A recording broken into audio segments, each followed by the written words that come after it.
Sindhubhyev cha patitanam pavanebhyo Vaishnavebhyo namo namaha. Hare Krishna, dear friends and Vaishnavas. Today we are very fortunate that His Grace Madhavananda Prabhu is there with us to share Krishna Katha on this very special topic. I'm just going to share my screen now. So we're very fortunate and that His Grace Madhavananda Prabhu is there with us to share Krishna Katha on this special topic, Kesi-damana-li and the bad desire to subtly promote oneself as a guru. So His Grace Madhavananda Prabhu is a very senior disciple of His Holiness Shri Śrīmad Gaur Govind Swami Maharaj and Prabhuji and his good wife, Our Grace Krishna Kund Mataji. They spend most of their time in Puri doing a lot of research from the Holy Scriptures, giving a lot of yatras and traveling all over the globe in US, Europe, and other countries to share Krishna consciousness far and wide through their example.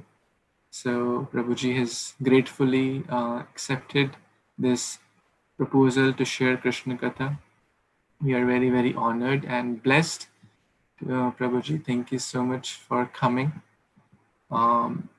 Also, some of you or most of you may have already heard of the name of His Holiness Gaur Govind Swami Maharaj for his wonderful lectures and Krishna Katha. And if you would like to learn more about His Holiness Gaur Govind Swami Maharaj, His Grace Madhavananda Prabhu has written also a book which is a biography of His Holiness Gaur Govind Swami Maharaj entitled When Good Fortune Arises. And I'm currently reading this book. So this is really amazing, Life and Teachings of Sri Śrīmad Gaur Govind Swami Maharaj. And also Prabhuji produces this Krishna Kathamrita Bindu magazine every month. So, and it is free of charge. So if you would like to subscribe and receive these in your emails, which I certainly recommend, so you can go to the website gopalju.org and subscribe from there to receive these wonderful. These are about 4 or 5 pages a month, but really full of nectar and wonderful sweet Krishna Katha. So thank you so much, Prabhuji, for coming today and giving your precious time and Krishna Katha to all of us. With kind words and garland of gratitude, we welcome you to our Sangha. Now you can please take over. Hare Krishna. Hare Krishna. Thank you very much, Shubha Vilas Prabhu. My pranams to all the dear devotees. It's really a hard thing to try to speak to Vaishnavas when you don't know them, and especially when you're just online. It's actually very painful. But I can see, just by looking at all of you, the ones I can see anyway, you look very effulgent and very special. And Shubha Vilas Prabhu is a very wonderful devotee. So thank you very much. A Vaishnava Sangha is a very special thing. Tonight, I'd like to read some with you and discuss from Srila Prabhupada's Krishna book and from the Bhagavatam and from Brahma-vaivarta Purana and a few different Puranas and things from our acharyas about the story of Kesi. Srila Prabhupada writes in his Krishna book, after being instructed by Kṛṣṇa, I'm going to go ahead and just paste this in to the chat here, so devotees can look at this if you want while we're reading, so it's a little easier for you. Prabhupada writes, after being instructed by Kṛṣṇa, the demon Kesi, assuming the form of a terrible horse, entered the area of Vrindavan, his great mane flying and his hooves digging up the earth. He began to whinny and terrify the whole world. Kṛṣṇa saw that the demon was terrifying all the residents of Vrindavan with his whinnying and his tail wheeling in the sky like a big cloud. Kṛṣṇa could understand that the horse was challenging him to fight. The Lord accepted his challenge and stood before the Kesi demon. As he called him to fight, the horse began to proceed toward Kṛṣṇa, making a horrible sound like a roaring lion. Kesi rushed toward the Lord with great speed and tried to trample him with his legs, which were strong, forceful, and as hard as stone. Kṛṣṇa, however, immediately caught hold of his legs and thus baffled him. I'll paste in the next part here. Let's see.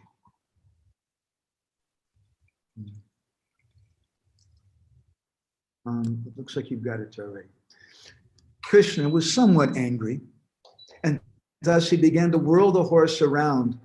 After a few rounds, he threw him 100 yards away, just as Garuda throws a big snake. Thrown by Kṛṣṇa, the horse immediately passed out.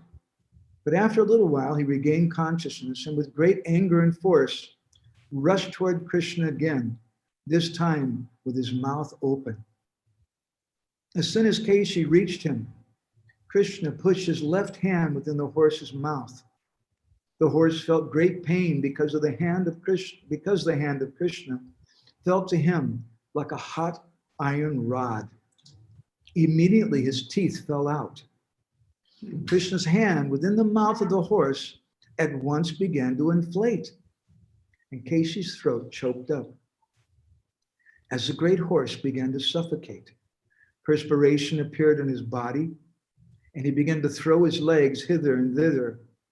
As his last breath came, his eyeballs bulged in their sockets, and he passed stool and urine simultaneously.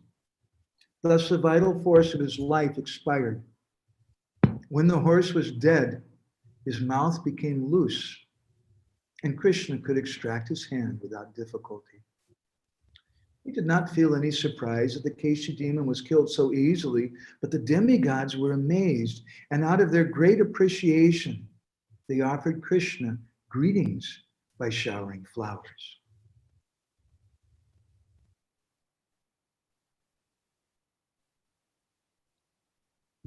Goragraganya gana gocha goloruharam Goranga guratama gopyara kopa briksham Gopala gada ratidam yati singha gora Govinda deshikavaram satatam nama Panchakopadrubhisham Kripa sindhu gevacham Patitanam bhavanebhyo Vaishnavebhyo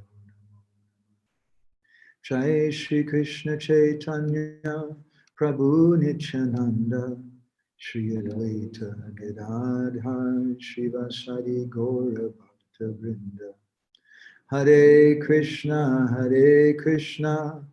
Krishna Krishna Hare Hare Hare Rama Rama Rama Hare Hare. So this pastime of Kesi-damana-li is discussed by Bhaktivinoda Thakur in his Krishna Samhita, as well as in his Chaitanya Sikshamrita. In both places, Bhaktivinoda speaks about the demons of Braj, both as literal history, but also in an allegorical way. In other words, it's an actual fact that pastimes took place, but Bhaktivinoda says also there's some purport that we can see in these pastimes. And he describes that we're on the pathway to Vrindavan. For those Sadik devotees in the line of Chaitanya Mahaprabhu, we're on the road to Vrindavan, but on that road, there are different obstacles on our way. And these are represented by the different naimitic or occasional pastimes of Kṛṣṇa in Vrindavan, beginning with Putana. And Putana represents the false guru who is sent by Kamsa, who Bhaktivinoda says represents the false leader of religion who sends Putana to kill the babies. In other words, to destroy their sincere desire for Krishna consciousness. So, in Krishna Samhita, Bhaktivinoda Thakur describes Gotatmaka Hatastena Keshi Raja Madhusara Maturam Gantukamena Krishnena Kamsavarina. He says that Krishna, who was the enemy of Kamsa, when he decided to go to Mathura, at that time, Keshi, who personifies the vanity of political ambition, was killed. So this is the obstacle that all of us, one of the obstacles we have on our way home to our eternal abode of Vrindavan, the vanity of political ambition. And how this comes for a devotee, it's a very interesting thing. This, what I just read to you, is from the 5th chapter of Krishna Samhita. 3 chapters later, in the 8th chapter, text 29, Bhaktivinoda speaks about Keshi again. Bhakti tejo samidjatu swotkarsha gyanavannara kadachit dushta bhujyatu Keshi grinam avanyata. He says that Keshi personifies the practitioner's conception of being more expert than others in devotional service. And when he comes to Braj, he creates a great disturbance. Bhaktivinoda says that as a Vaishnava gradually begins proclaiming his own superiority, a mentality of disrespect for the Lord arises, and the devotee falls from his position. Therefore, it is most important to prevent this evil mentality from entering the heart. Even if one is expert in devotional service, a Vaishnava will never give up the quality of humility. If one does so, then there's a need for killing Keshi. This is the 18th obstacle on our way to Braj. Now, in Chaitanya Siksamrita, Bhaktivinoda speaks about him in a slightly different way. He says there, Keshi Vada represents Ami Bodho Bhakta O Acharya, Ehabhiman Aishvarja Buddhi O Partiva Ahankara Varjana. The attitude that Ami Bodho Bhakta, I'm a great devotee, I'm an Acharya.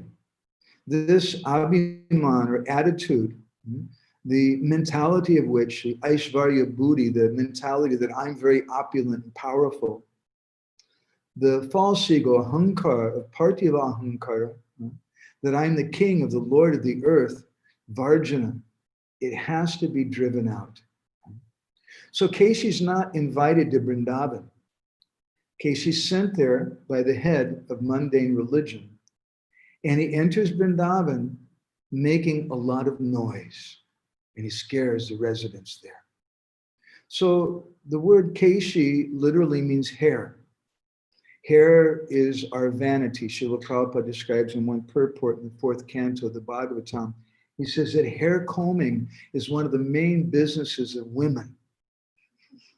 There's a common saying I've heard that ladies may say, I'm a queen, crowned in my curls. So a beautiful woman feels like she's the queen, and her crown is her hair. So this is represented by Keshi. Now, who is Keshi in his previous life? And how does he represent these obstacles? How do we understand this? I'd like to look in a few different places for this, if you'll accompany me on our little journey tonight, or this morning, depending on where you're at in this world. In the Garga Samhita, in the 1st canto, chapter 6, there's a chapter that's called Kamsa Balavarnana, which is a description of the strength of Kamsa. And it's said there that Kamsa, being very proud of his strength, and when someone's proud of their strength, what do they want to do? They become very eager to fight. So he went by himself to Mahishmati city. And there he met with many other powerful persons.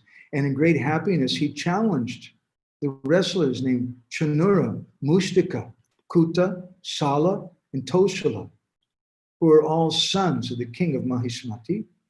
They were all very powerful wrestlers. I'm going to try putting on my mic, so I think it may be a little better for you. Please, someone, I won't be able to hear you now. Something in if you can't hear me, if it's not as good. So Kṛṣṇa then challenged all those wrestlers. He told them that, let's have a fight. And if you win, I'll become your servant. And if I win, you become my servant. And Kṛṣṇa, after a great powerful fight, he defeated Chanura, Mushtika, Kuta, Sala, and Toshala. And along, he made them into his servants. And he went to the mountains where he fought with Dravida gorilla for 20 days and made him his servant. And then Kṛṣṇa went to Rishimukh forest, where there was a great demon named Kesi, by the form of a horse. And Kṛṣṇa began punching that horse again and again, and he subdued it, and then he jumped on top of the horse and rode it to Mount Mahendra. And then, along with the help of all these different demons, as well as Pralamba and Baka and Dravida and Trinavarta and others, Kṛṣṇa began his campaign fighting against the demigods and different saintly kings, in which he defeated them. So now I'd like to turn to the Bhagavatam description. We just heard Prabhupada from the 37th chapter, kind of a summary. We didn't give everything exactly literal, but it's a basic summary of what Prabhupada said in Kṛṣṇa book. Prabhupada's, it's a short pastime. It appears in the 37th chapter, the 10th canto, and it's only 9 verses long. And in these 9 verses, there's packed full of different, very powerful and important instructions for us. In the first verse, Shukadeva Goswami describes, Kesi-tu Kṛṣṇa prahita kurai Kesi-tu Kṛṣṇa prahita kurai mahim mahaharo nirjayan manojara satava bhutta bravimana sankulam kurvanna baheshita bishakakila. Shukadeva Goswami said, the demon Kesi, sent by Kṛṣṇa, appeared in Braj as a great horse, running with the speed of the mind. He tore up the earth with his hooves. The hairs of his mane scattered the clouds and the demigods' airplanes throughout the sky, and he terrified everyone present with his loud neighing. So Kesi, first of all, was going so fast. Manajava is described in this verse that he was moving with the speed of the mind. Now again, Kesi's not invited by the Brijbasis to come to Braj. Kesi just shows up and he's going so fast in the speed of the mind. And he's tearing up Braj with his hooves. And the hairs on his body, which mean Kesi, they scattered the clouds and the demigods' airplanes. Those demigods are the representatives of the Lord. They're like the managers in this world. So people who are like Kesi, they represent devotees who are moving with the speed of the mind, of their own mind. And they come and they start tearing up Braj with their hooves, their feet. And with their hairs or with their pride, they disturb the demigods or the managers in the Lord's society. Jiva Goswami in Vaishnava Toshani comments that with the hairs on his body, he scattered the clouds and airplanes. And because of that, he was called Kesi. The next verse describes Tam trasayantam bhagavan swagokulam tadeshi tarvala vigurnitam budam atmanamajo mrigayantam agranir upavayatsa vyanadam mrigendravat. When the Lord saw how the demon was frightening his village of Gokul, the Lord came forward to meet him as he shook the clouds with his tail, searching for Kṛṣṇa. When Kṛṣṇa stood before him, he called the horse with a similar name. And Kesi replied, roaring, like a lion. So it's said here that, in effect, Kṛṣṇa saw that Kesi was frightening the residents of Vrindavan. And this is the nature when someone enters into the saintly society of devotees, and they're a very proud person. And as Bhaktivinoda Thakur describes, they're coming for some political purpose.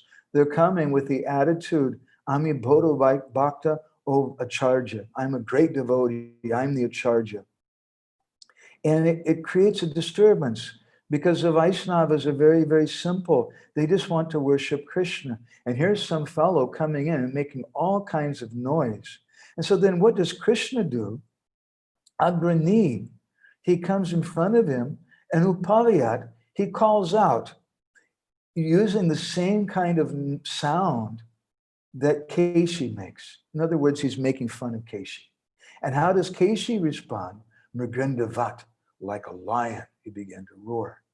Another synonym for the word Kesi is lion in the Sanskrit Purana, in the Sanskrit dictionary. The Harivamsa Purana also describes this pastime.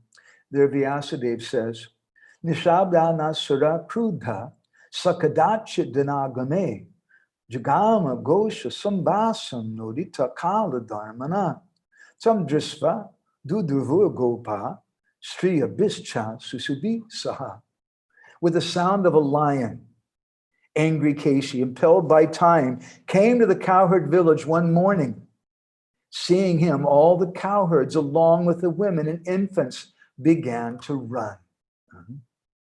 So the Harivamsa Purana goes on to describe, Tam apantam samik priksha Kesinam hoyadanavam pratyajagama govindastoyada sasinam yata Kesinas tu tamabhyase drisva Krishnam avastitam manusha buddhayo gopaha Krishnam uchur hitoshina Kṛṣṇa tata nakalav esha sahasate hayadama upasarpyo bhavan bhala papas chaisa durasada esha kamsasya sahaja pranas tato vayischara utamascha hayendranam danavo pratimo yudi chasana prana padasainyanam tudagana mahabala avadya sarva satvanam pratama papakarmanam.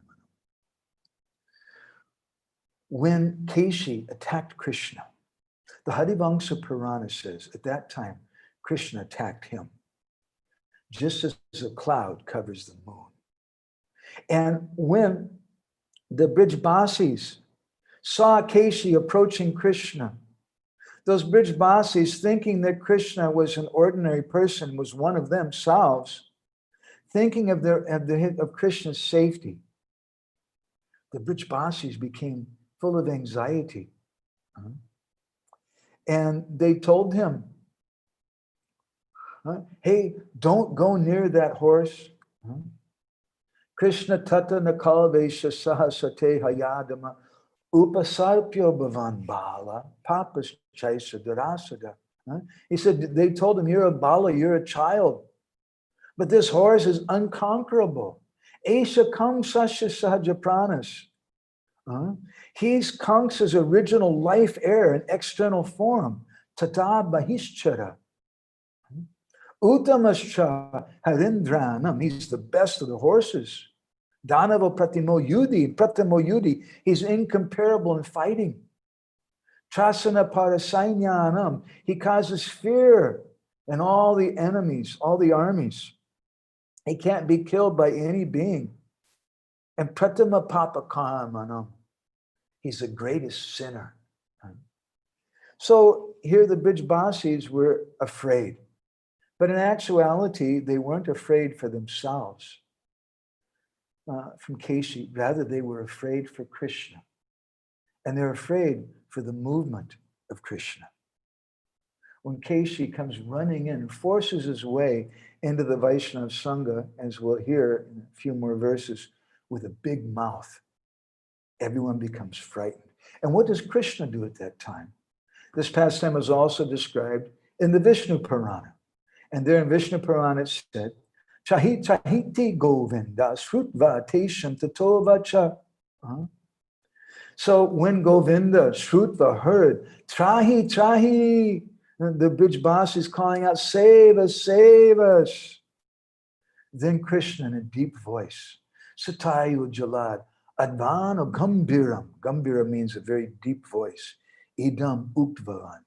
He spoke in a voice deep like the clouds. And Krishna said, Alamtra Sena Gopala, Keshina Kim Bayaturai. Don't fear, my dear cowherd people. Why are you afraid of this Keshi?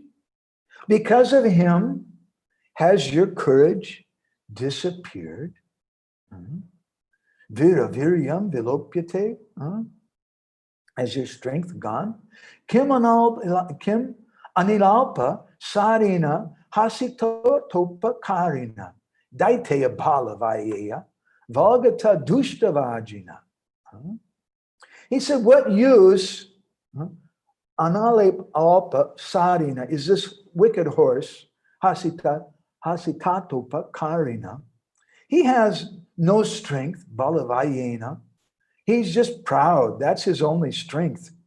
He just runs around making a big noise, and he takes strength, dushtavajina, from the demons. So Krishna, in other words, he's telling the Brijbasis, everything is okay. You take shelter of me, you take shelter of Krishna Katha, you take shelter of Krishna. You don't have to enter into politics and quarrel with Keshi. Because it's not our business to defeat Keshi. It's the business of Krishna. And Krishna is telling the devotees of Braj, why are you afraid? He has no strength. He just gets his strength from the demons. He's a useless person. Again, in the 37th chapter, the 10th canto, Bhagavatam describes, 3rd verse. Satam nishamya bimuko makena kam piban iva byadravadad atyarmasam jaghana padyam aravinda lochanam durasadas chanda javo duratyaya. When Keshi saw Krishna standing before him, then Keshi, he said, Ati means very much. Ati amarshana, he became very, very angry. So Keshi can't tolerate. Keshi represents the devotee or someone who's trying to advertise themselves as a devotee, but they're doing it for some political purposes. And when someone comes before them and speaks Krishna Katha, then Keshi becomes very, very angry about it. And what does he do? This verse describes, Makena come. His mouth becomes like the sky, like he's going to swallow the sky. In other words, he has a very, very big mouth, but what's in his mouth? Just nothing. Just a bunch of cum. Cum means the sky. Mukena cum. He has a big mouth, but he doesn't really have anything actually to say. And then he rushes forward with the speed of the mind, as Srila Prabhupada described, and he tried to strike the Lord with his true front legs. Just in the same way that sometimes proud persons, if someone begins to speak some Krishna Katha, and they're saying, no, no, no, by politics, by argument, by diplomacy, by this and that. Then when that person speaks Krishna Katha, what do? They go to attack them with their front legs, which represent their feet, in the form of useless quarrel and argument. And the 4th verse describes, but Krishna dodged Keshi's blow. And then he grabbed a hold of the demon by those legs, by the feet, which were criticizing him, whirled him around in the air, and very contemptuously threw him the distance of 100 bowlings. It's like 100 meters, just like Garuda might throw a snake. And then Krishna just stood there. Like, so what are you going to do now? What's next on the show? And the 5th verse describes in the chapter, Salabda samya puna utito rusha vyadaya keshi tarasapata darim. So pyashavatre bhujam uttaram smayan praveshayam ashayatora gambile. Keshi, when he got his consciousness back, samyagya, puna, then utita, he got up, rusha, means very, very angrily. And then what did he do? Again with his mouth. Vyadaya, he opened his mouth very, very wide, and he began to run towards Kṛṣṇa. And what did Kṛṣṇa do? It said there that Kṛṣṇa, smayan, Kṛṣṇa just smiled. And he took his left hand and he stuck it in Keshi's mouth, just like a snake would enter a hole in the ground. Jiva Goswami in Laghu Vaishnava Toshani describes that just like a curious person may put a snake in a mouse hole, so in the same way, Kṛṣṇa put his fist in Keshi's mouth, and that which represents his life air. Keshi's mouth is his life air. In other words, that's all that he's got. He's got a big mouth, but what's inside of it? Just cum. Cum just means ether. There's really nothing in it. There's nothing of substance. It's just a big mouth. In Sarta Darshani commentary, Vishwanath Chakravarti Thakur says that after Keshi stood up and opened his mouth wide again, Kṛṣṇa just laughed. And at that time, Kṛṣṇa showed his left thumb to Keshi, just like we might do. You can see me here, I'm holding him up, thumbs up. And Kṛṣṇa told him, hey, are you hungry? Is that why you have your mouth open so wide? Do you want to eat something? Here, eat this. And Kṛṣṇa stuck his left hand in the Keshi's mouth. He's Vyadaya Keshi. He's the horse. Vyadaya means with a big mouth. That left hand of Kṛṣṇa, it's significant in all the different Puranas. It's sometimes there's little different details described, but one thing which is described in all of them, which is the same, is that Kṛṣṇa put his left hand in the mouth of Keshi, not his right hand, but his left hand. What does that indicate? First of all, it indicates negligence. Kṛṣṇa negligently killed him, not with his right hand, but with his left hand, the same hand that we use to clean ourselves up after we pass stool. In other words, indicating that Keshi, you're just a stool-like person. Another indication I think we can say is that when Kṛṣṇa stuck his hand in Keshi's mouth, in effect, he was telling him, shut up. You have such a big mouth. You're causing such a disturbance here in Braj with all your pride and your debate and your desire and posturing for position and politics.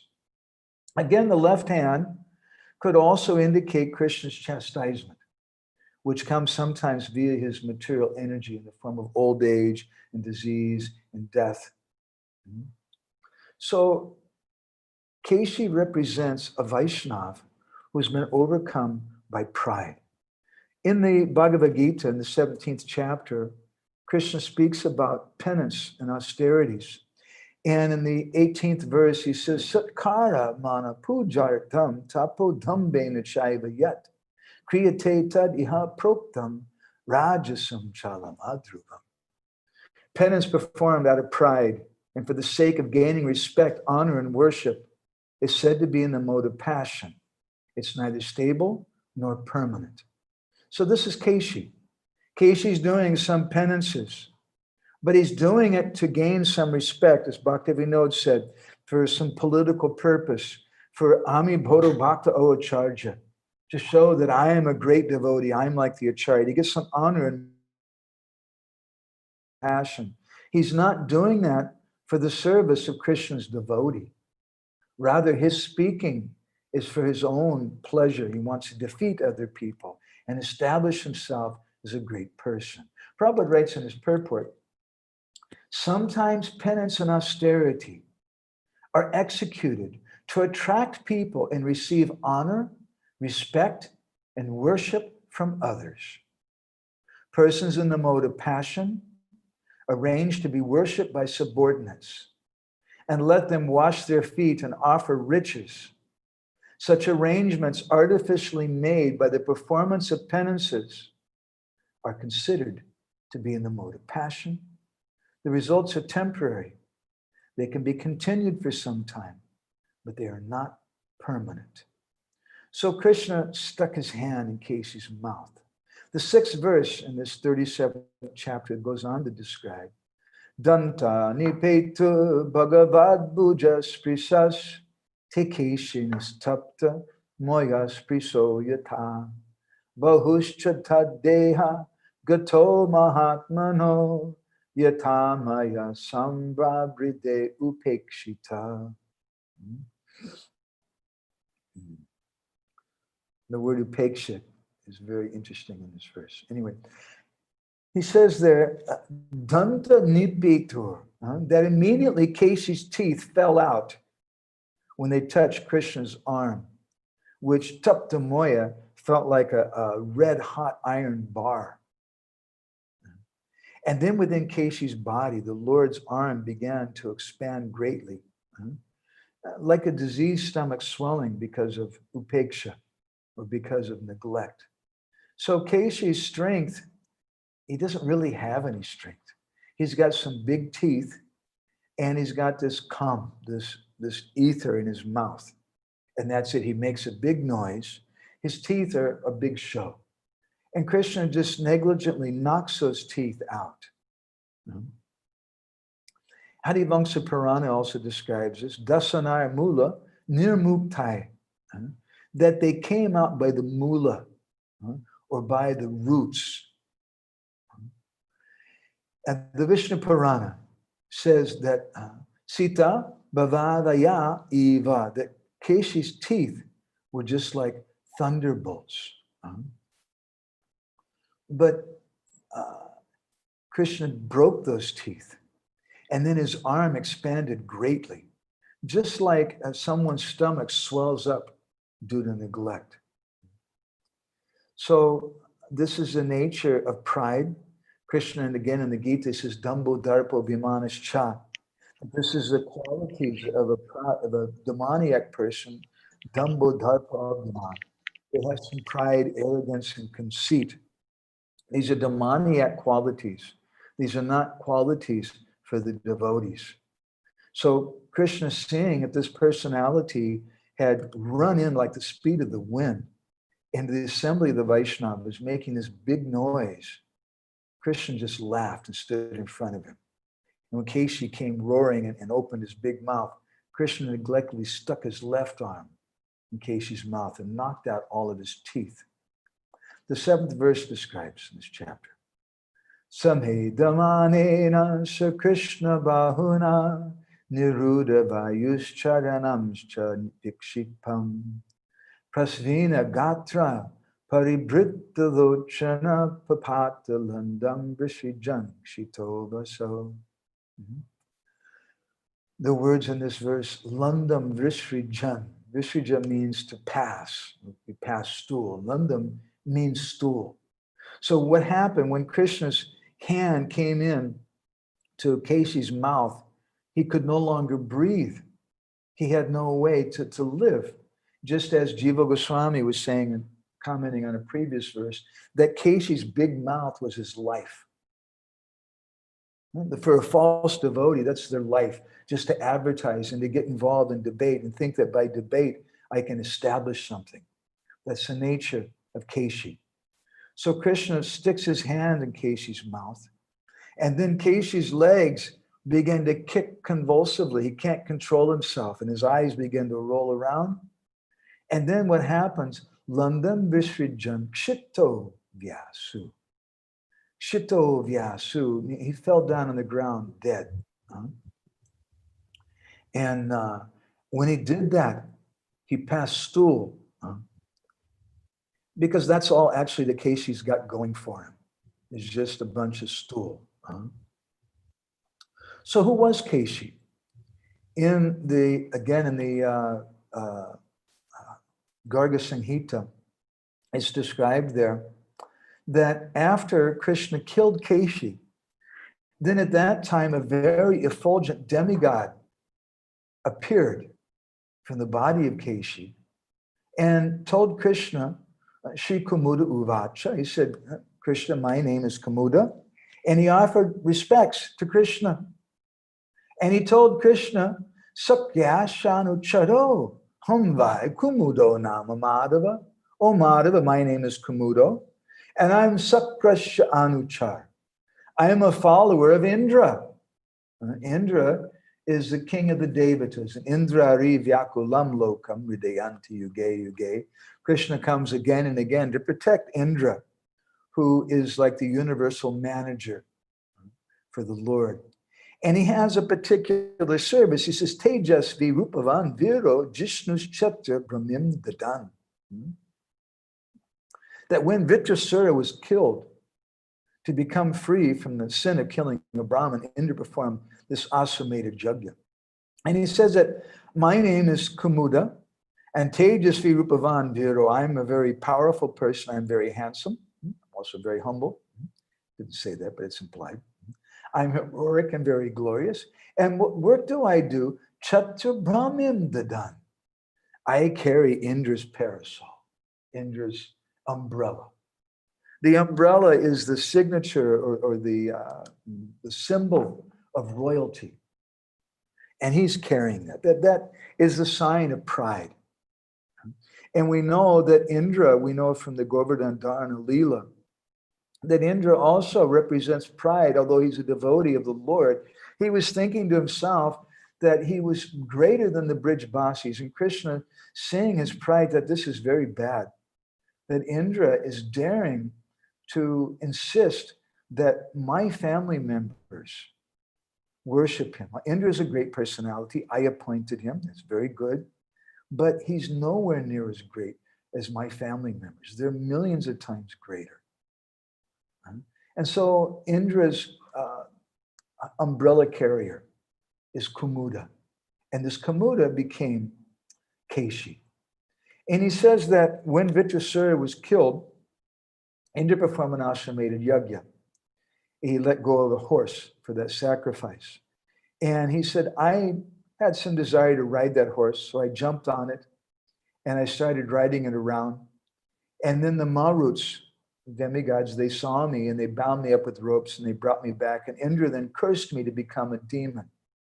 And he's told me that for 2 manvantaras, you'll have the form of a horse on the earth.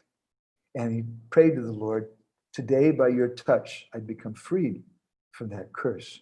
And then Kesi began to offer prayers to Krishna.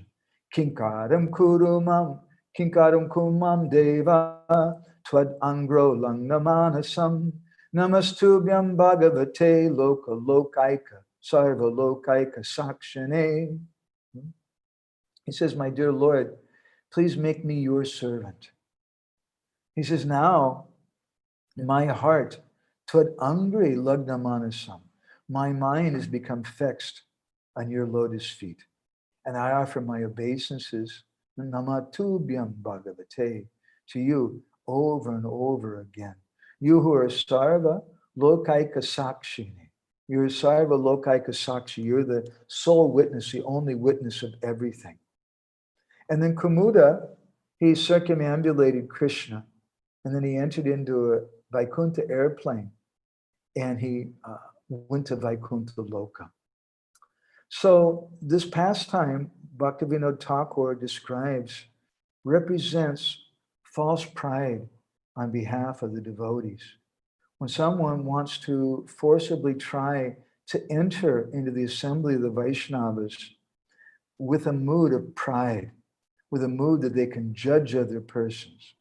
Prabhupada writes in the Nectar Devotion, he says there, anyone who has any desire or aspiration for satisfying his senses by becoming more and more important, either in the material sense or in the spiritual sense, cannot actually relish the really sweet taste of devotional service. Because that sweet taste comes when we associate with the Vaishnavas It comes by serving the Vaishnavas. It comes by entering into Vrindavan in a humble way, which is the only way to enter Vrindavan. But if someone tries to enter in a forcible way, like Keshi, with the passport or the permission of the head of mundane religion, Kṛṣṇa, and they come, as Prabhupada describes in his purport to Adi Lila chapter 1, text 46, Chaitanya Charitamrita. He says, if one poses himself as an acharya, but does not have an attitude of servitorship to the Lord, he must be considered an offender. And this offensive attitude disqualifies him from being an acharya. The bona fide spiritual master always engages in unalloyed devotional service to the Supreme Personality of Godhead.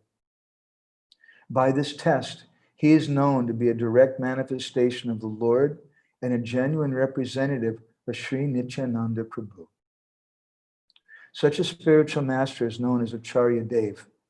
Influenced by an envious temperament and dissatisfied because of an attitude of sense gratification, mundaners criticize a real acharya.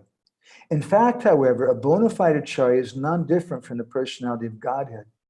And therefore, to envy such an acharya is to envy the personality of Godhead himself.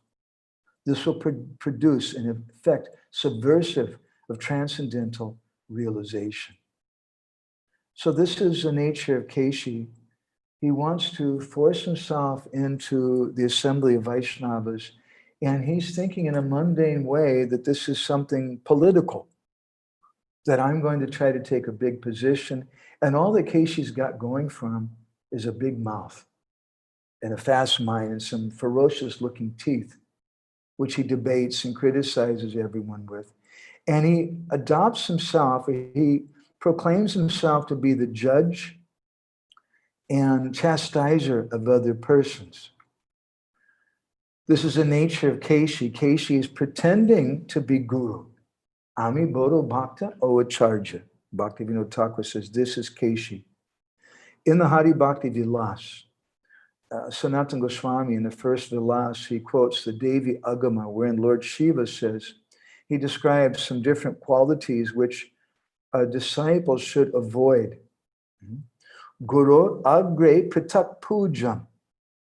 You shouldn't worship or glorify someone else in front of your guru. And the next quality says, advaitam cha parityagyat. That you should not think yourself as good as your guru. Or advaitam cha parityagyat means to give up. You should give up this attitude that I'm non-different from my Gurudev. And pose myself as guru in front of my Gurudev or in front of the senior Vaishnavas. Srila Bhaktisiddhanta Saraswati Thakur wrote a letter on the 4th of December, 1931 to one of his disciples, which illustrates the attitude, the faulty attitude of Keshi. He says in that letter, I received your card dated November 26, and another letter following that. Śrīmad-Bhāgavatam has instructed us not to praise or criticize others' nature or activities. It is said also in Sri Chaitanya Bhagavat that one goes to hell by criticizing others. My instruction to you is not to criticize others, but to correct and purify yourself. And he goes on to say, I'm forced to criticize my own disciples and those who have come to me for instruction. I do not understand why you would go out of your way to try to perform such a difficult task. So this is the function of guru. My Guru Maharaj described once in a conversation that I was present at in 1994 in a home program in San Francisco. We made a book out of this. One of the main parts of Sri Guru Vandana was when he explained the meaning of Sri Guru Charana Padma. And in questions and answers afterwards, he spoke to us, and Guru Maharaj said, to correct and criticize someone is the business of only such a person who is acting as guru. He has the right to inflict punishment on you, to catch hold of your ear and slap you. Guru Karna Dara, he'll correct you and criticize you, rascal, Why are you doing this or that? You have no right to chastise, no right to correct anyone. You are not guru. Guru has that right. If you see something and you have a good heart, then you may go to that person. You may offer obeisances and confidentially, not in front of others, tell him, my brother, I see this thing. It causes me some pain to see that you're doing this and that. This is a great impediment. I fear you won't be able to make any advance, and therefore I'm coming to you and telling you this. Please, my friend, don't do it. Be serious about your bhajan. And you should tell him in a humble way, confidentially, not in the presence of others.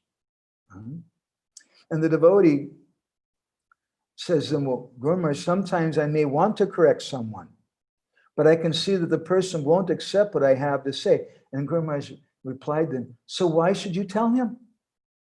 You should think he won't accept it. So why should I tell him?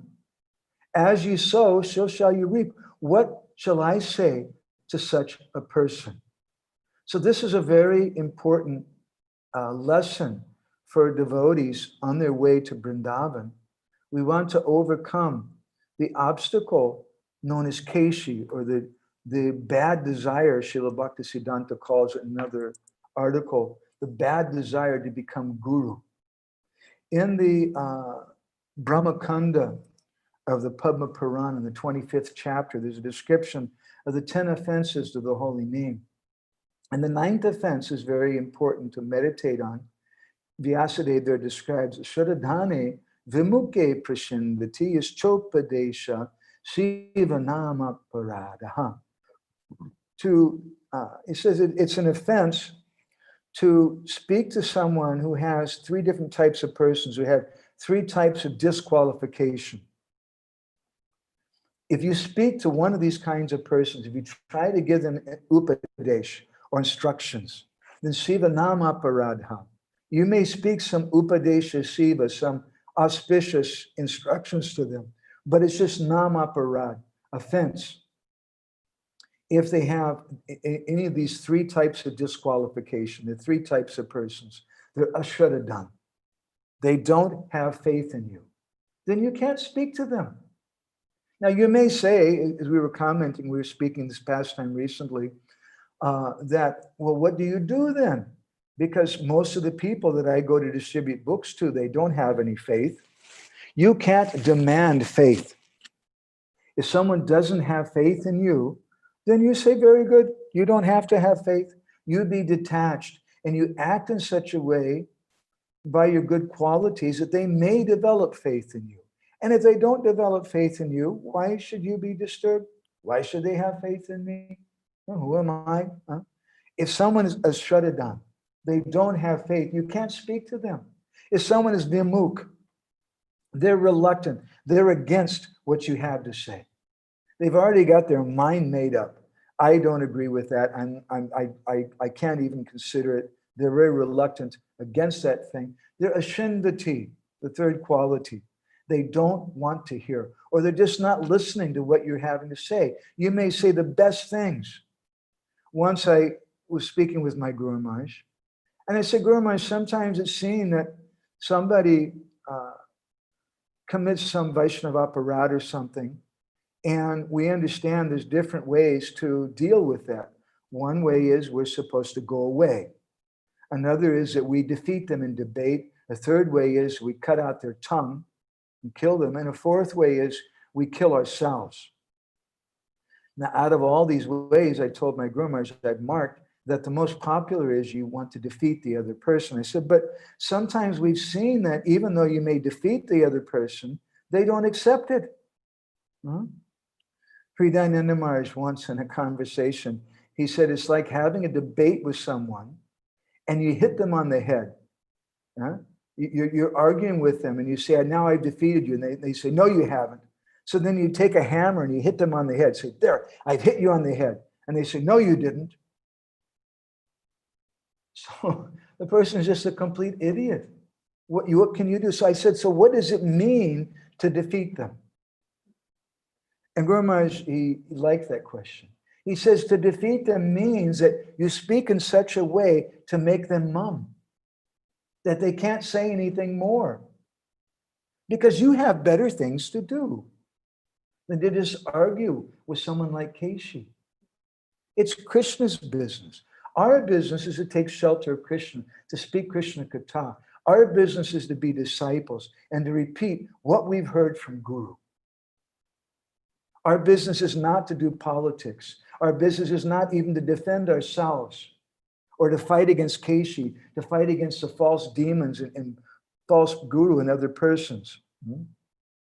Our business is wholly and solely just to depend upon Krishna. Our time's getting a little short. I'd like to read a few more comments on this. Bhaktivinoda Thakur, in this regard, he speaks about debate. He says, debate arises only from a desire for conquest. That's the only reason you debate with somebody, because you want to defeat the other person. And Bhaktivinoda says, this is in Bhakti Alok, he says it's extremely abominable. Fault finding arises only from imposing one's own bad habits on others. This should be given up in all respects. Speaking falsehoods is another form of useless talk. Worldly talk is completely rejected by renounced devotees. Householders may accept some worldly talk if it's favorable to devotional service. You go to the office and you have to talk to your boss. You can't just say, I'm not going to look at you, you're a demon, you're a meat eater. No, you have to talk to them. You have to also ask, how you doing?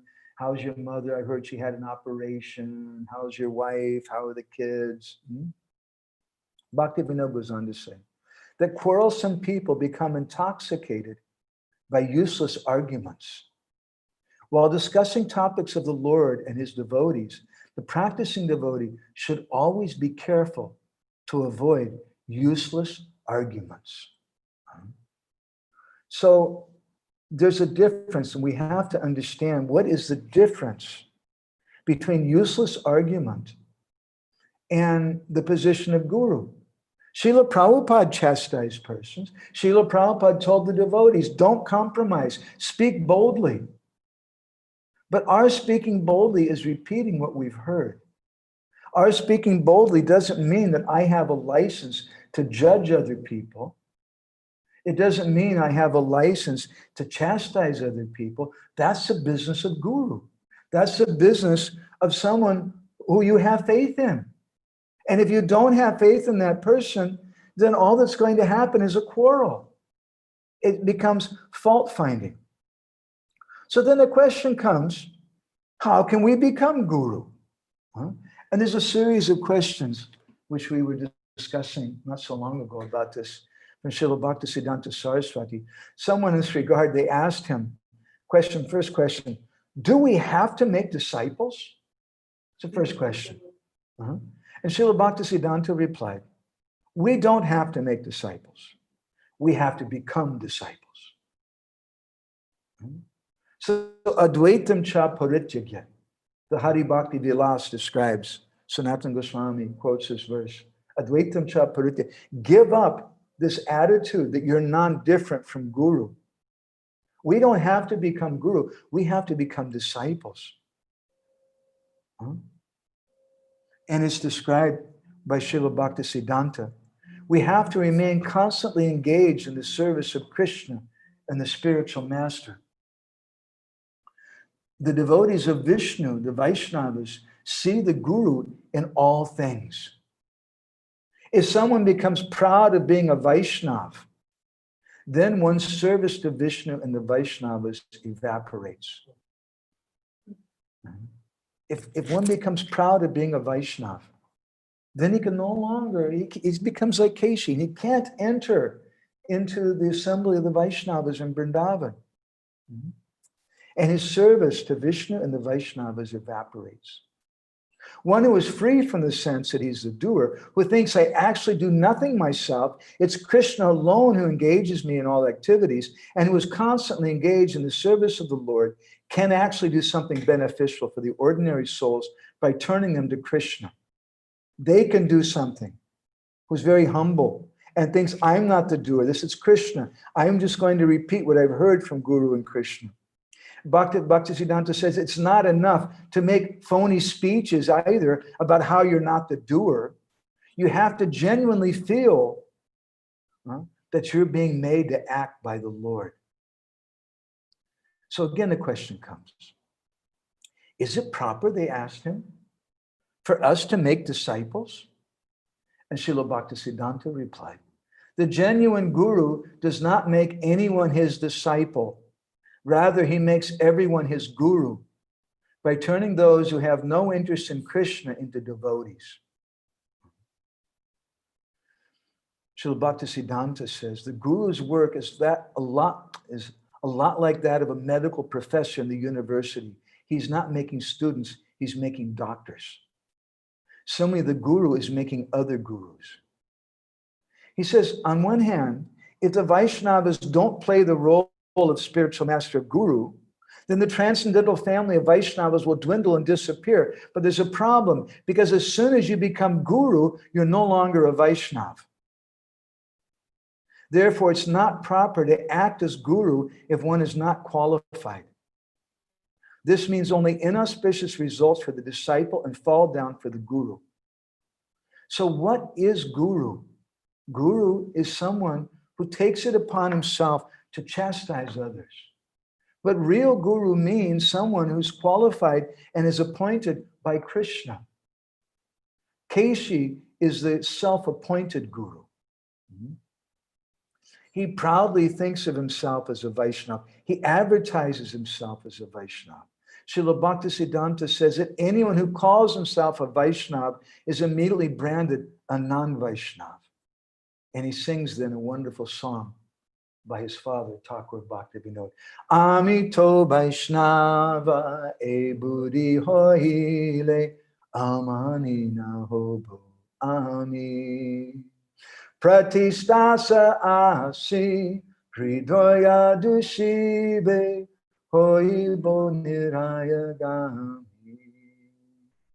He says, Amito Vaishnava e buddhi hoile. If I have this buddhi, this mentality, that I'm a Vaishnava, then amani na hobo ami.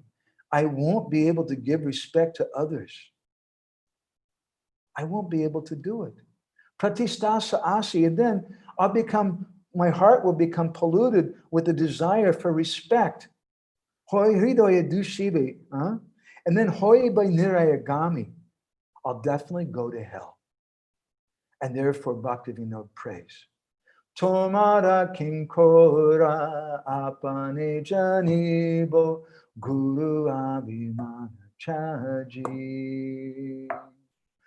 Tomara uchista padajala renu sadanishka pate bhaji. Therefore, tomara kinkora apane janibo. I don't think of myself as a Vaishnava. I don't think of myself as qualified to chastise anyone. I'm doing what I'm supposed to do. I'm supposed to repeat what we've heard from Guru. We're supposed to do Kṛṣṇa Katha and Kṛṣṇa Kirtan. We're not supposed to fight with Kesi. We're not supposed to enter into politics. Rather, Tomara Kinkora Apanijanibu. All that I know is I'm your servant. Guru Abhimana Chaji. I give up the attitude that I'm Guru. I'll never accept that I'm Guru. Rather, Tomara Uchista. I'll always accept the remnants of my Gurudev. Padajala Renu, in the form of the dust of his feet, the water that's washed his feet, and the form of his words. I'm going to accept his remnants. And that is Sada Niskapatya Bhaji, or worship, which is Niskapatya Bhajan, worship without any duplicity.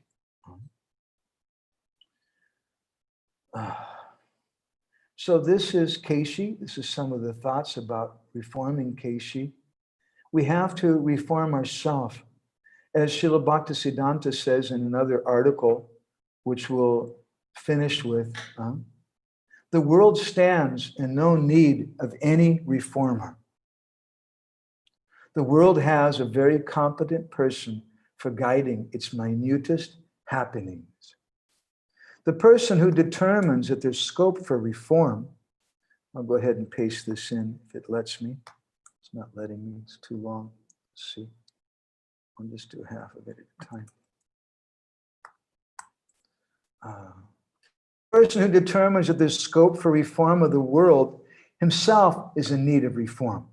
In other words, if you think there's problems, I've got to do something, I've got to reform the world, that means you need to be reformed because there's no problem. He says the world goes on in its own perfect way, and no person can deflect it even the breadth of a hair from the course chalked out for it by providence. When we perceive any change being actually affected in the course of events of this world by the agency of any particular individual, we must know very well that the agent possesses no real power at any stage. The agent finds himself driven forward by a force belonging to a different category from himself. Right? And I'll paste in if we can here. And we did it. The course of the world does not require to be changed by the agency of any person. Rather, what is necessary is to change our outlook on this world. This was done by the contemporary generation, for the contemporary generation, by the mercy of Sri Chaitanya. It can only be known to the recipients of his mercy. Who is a recipient of the mercy of Mahaprabhu? The scriptures declare that it is only necessary, all that's necessary, is to listen with an open mind to the name of Kṛṣṇa from the lips of a bona fide devotee. As soon as Kṛṣṇa enters a listening ear, he clears up as any ambition of ever acting the part of a reformer of any other person. So that's the symptom if we're actually properly hearing the holy name. We no longer have any ambition of reforming anyone else because he finds that nobody is left without the very highest guidance. It is therefore his own reform that he is increasingly able to realize by the eternally continuing mercy of the Supreme Lord. So these are some thoughts on Kesi. Again, Kesi is one of the Naimitic Leelas. It's an obstacle on our way to Vrindavan, which is represented by the pride of thinking that I'm a great devotee, that I'm better than other devotees, and that I can instruct them by trying to do some politics. And it's a great, great obstacle to bhakti. And what happens when Kesi enters into the assembly of the Vaishnavas with his big mouth and all he's got in his mouth is just a bunch of air, a bunch of ether, not even air. He doesn't say vayu, he says kam. He just has nothing in his mouth, nothing of substance. Then what happens is persons who are laghu, who are lightweight, they become attracted by that. And they think, oh, I should also. And I should.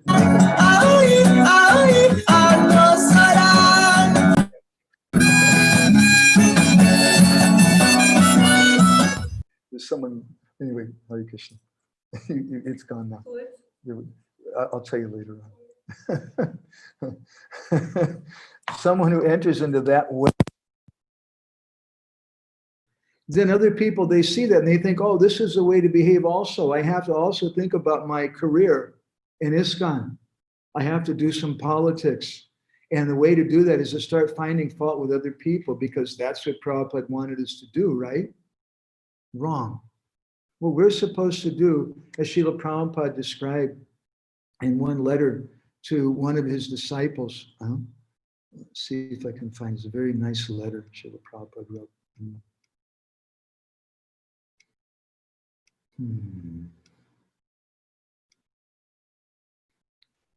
He said, I have noted your several complaints against the devotees, but it would be better to set the example rather than to criticize the defects of the devotees.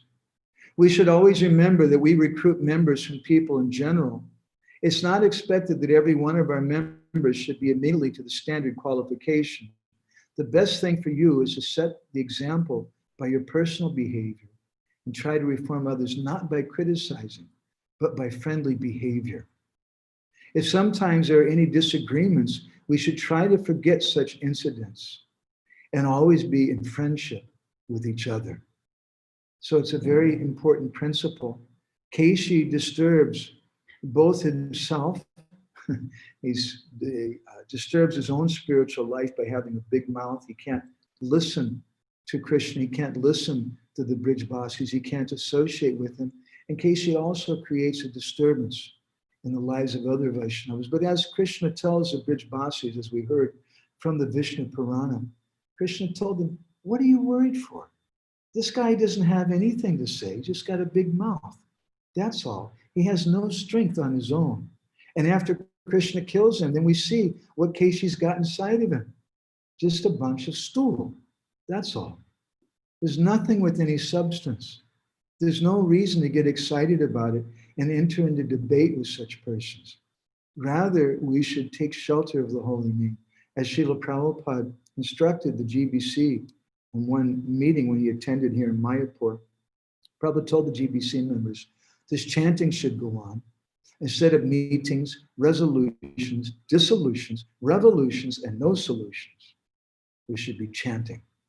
So this is a solution of this fault of Kesi demon. And I want to stop there. Maybe Subha Vilas Prabhu, you have some comments, or other devotees have some reflections or anything. It's nice to have some reflections. That's the nature of Kṛṣṇa Katha. It's not just that we speak something for our own pleasure, like Kesi opening his big mouth, but paraspara, we want to have some back and forth with the Vaishnavas. I see Bhadra Prabhu is raising his hand.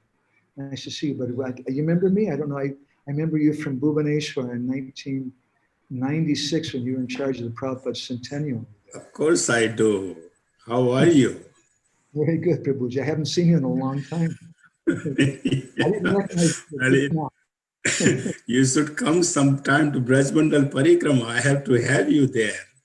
Hare Krishna. Who knows when Brajmandal Parikrama is going to start again? Can you tell us? Well, this year we are not sure about it because of this, virus. But of course, but we're going to continue this year. We haven't finally made the decision. We are thinking just few of us, continue because it's going on for last 33 years. So we want to continue. By the way, I'm sitting here in the room with one of the original Brajmandal Parikrama devotees, Shama Priya Mataji. Shama Priya Mataji. Well, so I think she's been on every Brajmandal Parikrama since the beginning. Not every one of them, but a lot of them, about 11 of them, she said. Offer my obeisances to her. So it's nice to hear it, believe me. I have a question. The Indra cursed him, then Indra also gave him benediction? Yes. That's the nature of the Vaishnavas. We hear from the pastime of Indra cursing Nalakuvara and Manigriva. The curse of a Vaishnava is a benediction. Okay. And so although he was cursed by Indra, he got the benediction ultimately having darshan of Krishna. Okay. Second question is just a personal. I have your magazine, your email address is there, and you must be receiving so many emails. Are you replying?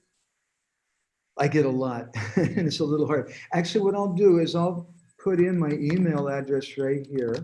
Please. And if anybody wants to write to us, don't write to me long questions because you probably won't get any answer. I get a lot of emails, but actually our website is down right now. And if you'd like to get a Bindu subscription, you can just write to me at madhavananda.ggs@pamho.net.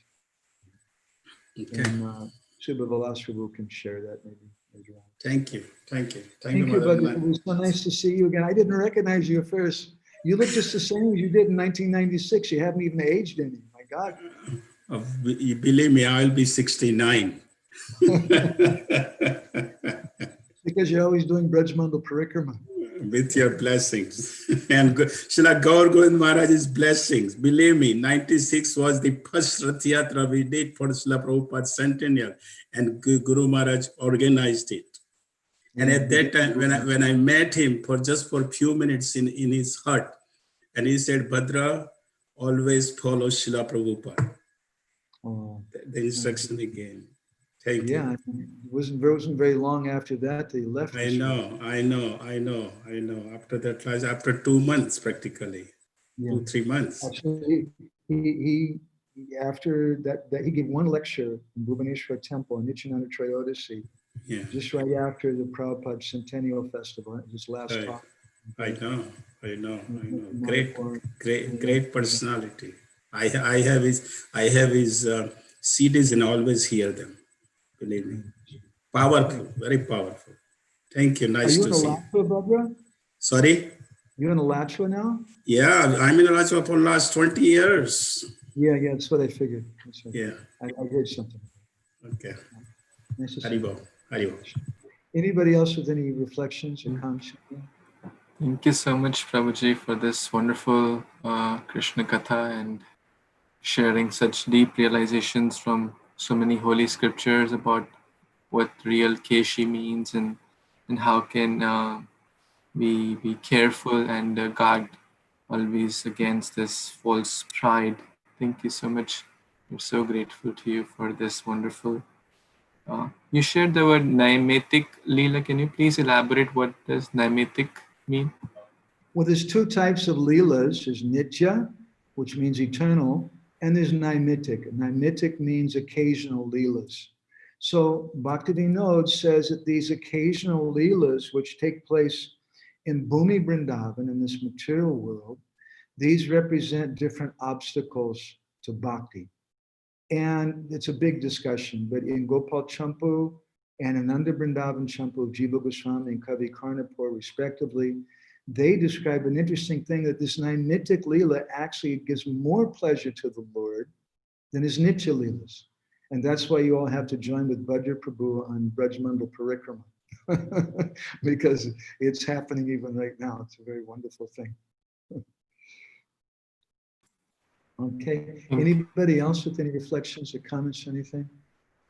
Yes, Vamsilas Prabhu, you want to go ahead? Thank you very much, Hare Krishna Prabhuji. Thank you so much for the wonderful class. You quoted from so many wonderful scriptures. Wonder how you do so much research on this topic. I don't know if there's anything more to be said about Krishna killing Keshi.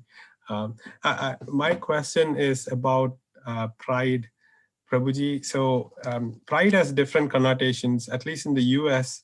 Pride is looked as in a good way. So there is like the army, they say, the few and the proud. So the pride has an arrogance component, and pride has a component of honor. So I sometimes struggle to understand what the difference is. And is pride always bad in the sense, shouldn't I take pride in my sadhana that I don't lower my standard in that sadhana? If I'm not taking it with high honor, I probably make compromises. My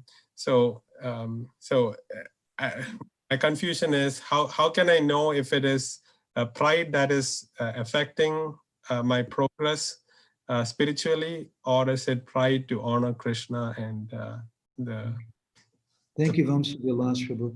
That's a very thoughtful question, comment. I really appreciate that. There's a difference between the two. We should be proud of Srila Prabhupada. We can be proud of Sri Chaitanya Mahaprabhu. We can be proud of Krishna. Krishna, damn, he lifted Govardhan Hill with one finger when he was 5 years old. Go, Krishna, he's good. We're proud of Krishna when he kills the demons. We're proud of the devotees. We love them so much. We're proud of the holy name. But we don't take pride in our ability to chant the holy name. We don't take pride in ourself. We take pride in what's been given to us, but not thinking that it belongs to me. The holy name doesn't belong to me. It's been given to me, and I'm trying to do the best that I can with it. I'm trying to serve it. But we're always thinking I'm very useless, I'm very weak, I'm very fallen. Because of my faults, I'm not able to chant properly. Niraparadi namloi pai prema dana.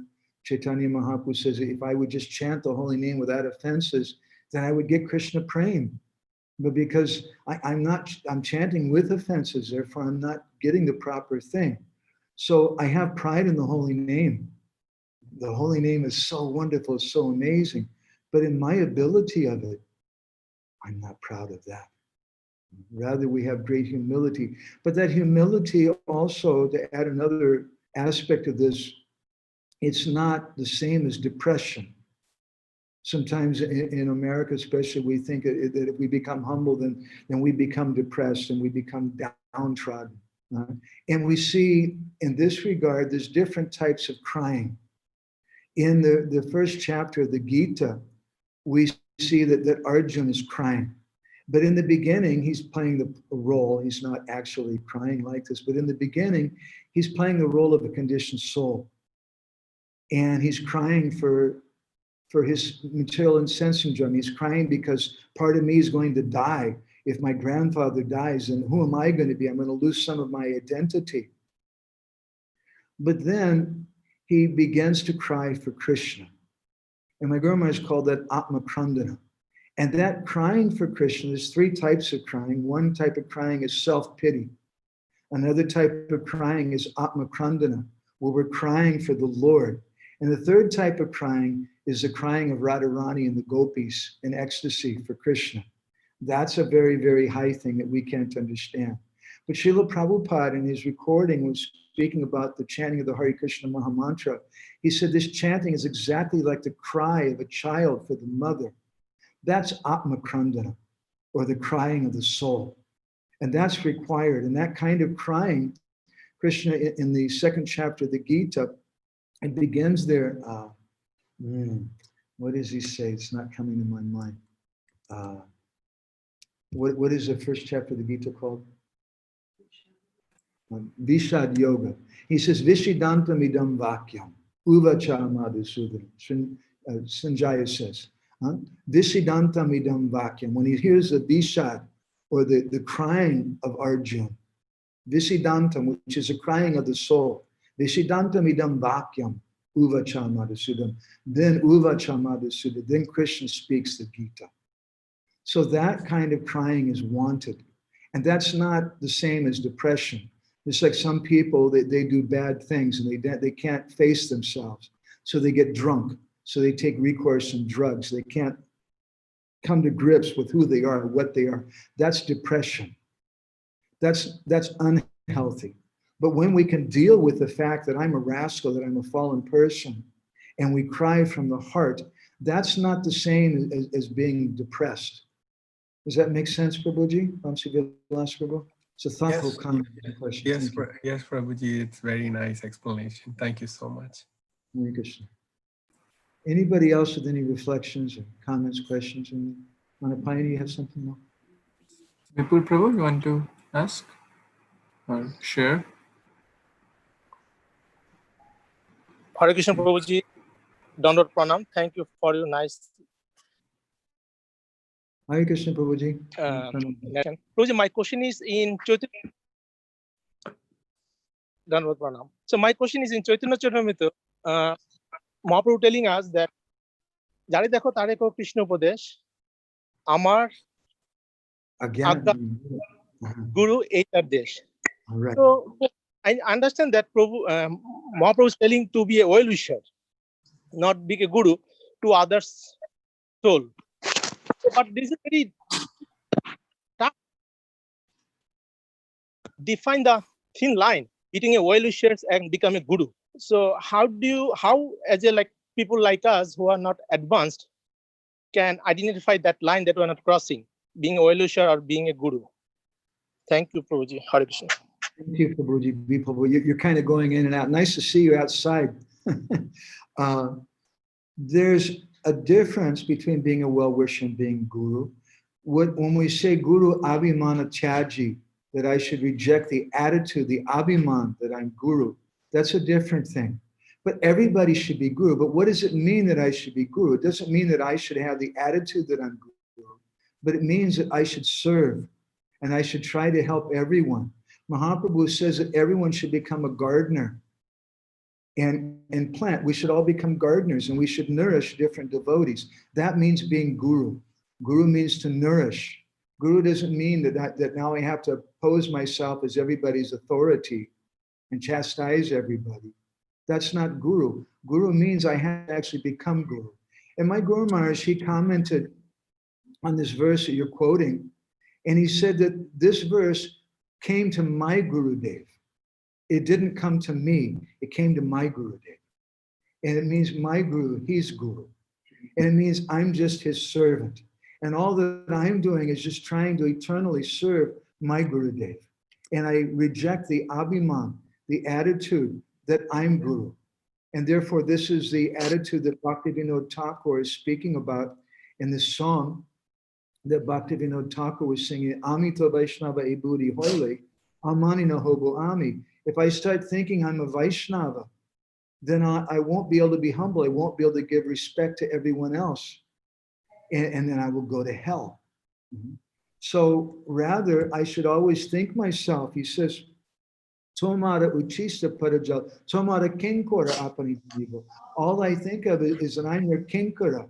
I'm the servant of my Gurudev. And that's all that I know. And so we don't think that that instruction to become Guru came to us. That instruction came to my Gurudev. He's Guru. I'm not Guru. Abhi Guru Abhimana Chaji. I reject the attitude that I'm Guru. Rather, Tomara Kinkora Apani Janibo. All that I know is that I'm the servant of my Gurudev. I always know that. And if someone actually has that attitude, that person's also Guru. I hope that that's some help for your question, Prabhuji. It makes some sense. Hare Krishna. Thank you. Anybody else with any comments or anything? Nandikeshwari Mataji, you want to ask? Yeah. Dandavat Pranam, devotees, and Dandavat Pranam, Madhavananda Prabhu. I was on Jagannath Yatra and your lectures were so captivating. People would not move from your face, Mataji. for 3-4 hours they were going on and it was so hard to leave. Thank you so much. I really like the point Amito Baro Bhakta, and it will take 3-4 times re-listening to so many wonderful points you made. And this is something I exactly needed. This is such an important topic, very important topic. Thank you so much for sharing your thoughts on this. It's going to be very helpful. I really appreciate that. It's a really, really important. I'm doing this to purify myself because it can be a dangerous thing even in our society, especially if you start speaking something and then devotees say, oh, you're so like this and that. And then you can start thinking, yeah, it's true. I must be a special person. I mean, Bhadra Prabhu invited me to come on Braj Mandal Parikrama and speak. I must be something very special, right? and in this way, we lose the qualities that we get, the mercy we get from the Vaishnavas and from our Gurudev. It's a very sad thing. Thank you for that. Thank you. I really appreciate your comment. Just to follow up on this point, like on one side, as we see that there is like a danger if one starts to speak Krishna Katha, people may say, oh, you do this, you do this. But on one side, if one is just cleaning the bathrooms and the utensils, the risk of that getting false pride is relatively low as far as I understand. So how do we, just one can say, okay, I'll just wash the utensils. Because generally the risk is lower there. So is that, I'm not sure if I'm able to express myself properly. I think I understand your point. We want to protect ourselves, to be humble. And that's why many Vaishnavas, they do Nirjan Bhajan. Because if you go in a big assembly of the Vaishnavas and you start speaking Krishna Katha, then some pride may come. And therefore great Vaishnavas like Gorkishodas Babaji and Jagannath Das Babaji and others, they kept away from everyone for that purpose.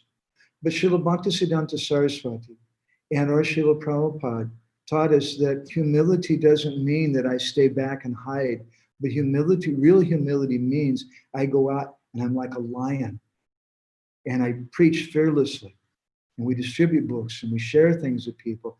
But then when we come back in the assembly of the Vaishnavas, then we're very, very humble and meek and we don't push ourselves forward with the Vaishnavas. But we go out and like a lion, we speak to the non-devotees, but that speaking and that lion-like behavior doesn't belong to us. That belongs to Guru. We're doing that on behalf of Srila Prabhupada. And that's real humility. False humility means that I'm going to, oh, Prabhu, I don't want to become proud, and therefore I'm not going to preach, I'm not going to do anything. If I get involved in management, and everybody's going to hate me, and therefore I won't do anything, and I'm very humble. It's a very difficult thing to be a manager. Ask Bhadra Prabhu. I know, my God. It's a very difficult thing to be any kind of manager. But if we're doing it, of course, we may do it in the wrong attitude, but if we do it with the right attitude, that's humility. If we do it, then I'm serving the Vaishnavas. But if we do it like Indra, thinking that everybody should serve him, and even the British Basis should serve him, then problems come. So how do we protect ourselves from that? Srila Raghunath Das Goswami describes in the 7th verse of his Manasiksha, Pratistasa Drishtasa Pachari Me Radhina Tet. He says that it's by taking shelter of the pure devotees, the great generals in the Lord's army, and getting their chastisement. And so when we accept their service and their instruction, and we're being guided by them constantly, that's humility. And they'll chastise us, and they'll say, who the heck do you think you are? What are you doing? My Guru Maharaj once, we were coming down the steps of the Bhubaneswar temple, and I had a question. I said, Guru Maharaj, I don't understand. In the class, you were speaking about Lord Brahma, and how do we understand that Lord Brahma is the head of our sampradaya, but he also has lusty desires for his own daughter. Now, as we're walking down the steps, I couldn't look at Guru Maharaj. She's right next to me because the devotees were all crowded around, and I had to look where I was stepping, or I would fall on top of someone. All of a sudden, everything was quiet for a moment, and out of the corner of my eye, I saw a hand. And Guru Maharaj slapped me in the face. And he said, don't find fault. That was his instruction for me. Don't find fault. It's not my business. It's not my lookout. That's a lookout for Guru. That's a lookout if you're a manager, if you're a parent, if you're a temple president, if you're in charge of some project, then you have to find fault with other people. But even in that fault finding, it has to be done with love. It has to be done with genuine, sincere desire to help the devotees. Does that help some, Prabhuji? Thank you so much, Prabhuji. Very, very helpful. And we just speak as a service, because I have to. I've been told to. I have no choice, but it doesn't belong to me. Okay, so I think we should stop there. It's a little late here, and we've gone over time. Thank you very much, Prabhu, Bhadra Prabhu, and all the wonderful Thanks devotees. again. Thanks again for coming. Come Thank you very again. much. I would request everyone to please turn on your cameras and microphone to express gratitude to His Grace Madhavananda Prabhu by loudly chanting 3 times, Hari Bol, Hari Bol, Hari Bol. Srila Prabhupada ki jai. Śrīmad-Bhāgavatam Swami Maharaj ki jai. His Grace Madhavananda Prabhu ki jai. Samaveta Gaur Bhaktivinoda ki jai. Shri So Shri much, Gopal Prabhuji. Ji ki jai. Hare Krishna. Vanchakalpatarubhyascha kripatamjabhyascha patitna pavanebhyo vaishnavibhyo Patitanam Bhavani. namo. Thank you very much. Thank you. Thank you so much to everyone for joining. Hare Hare Krishna. Krishna. Thank you. Thank you so much, Prabhu. Thank you.